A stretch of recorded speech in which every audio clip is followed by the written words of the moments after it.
So what happens after I do the test drive?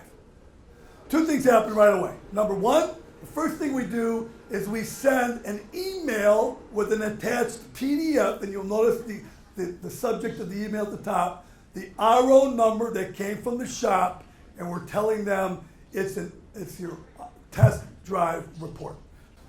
And the second thing that happens, and by the way, the report and the billing statement can either go to the same person or go to two different people. So for example, I may need the report go to my estimator or my CSR to plop it into the CCC or other third-party claim application.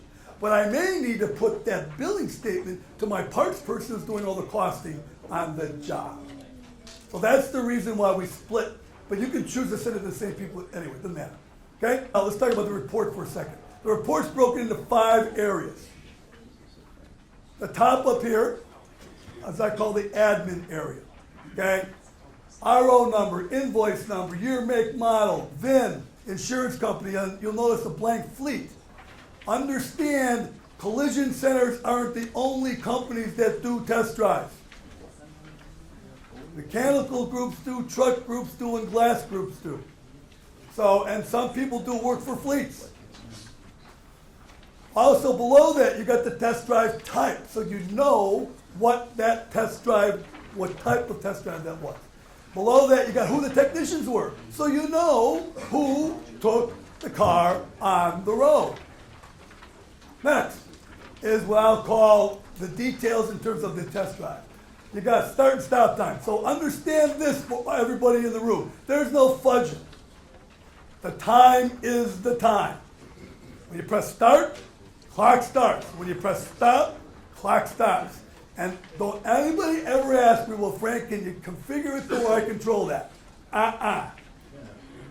Real calculation, real time. The other thing below that is, you see highest speed, lowest speed, and average speed. The reason for that is because some test drive dynamic calibrations require the car to get to certain speeds.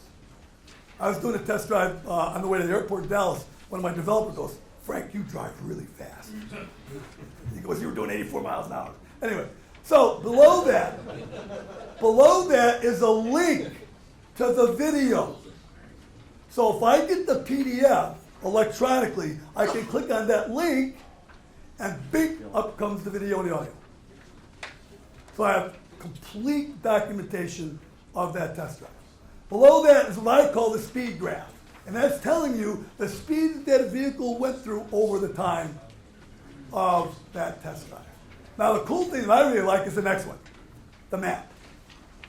I know exactly where that car went on the test drive every single time.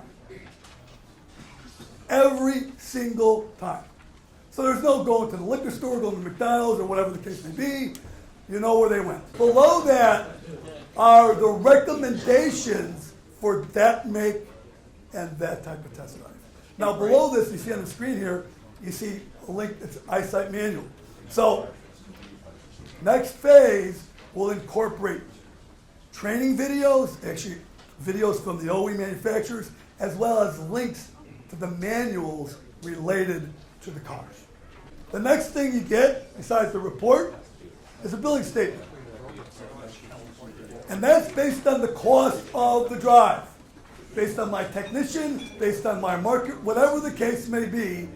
That's going to be sent to the shop as a billing statement saying, look, this is what you should be charging for a test drive. Remember again, no fudging numbers. There's no time studies. It's actual time, beginning to end.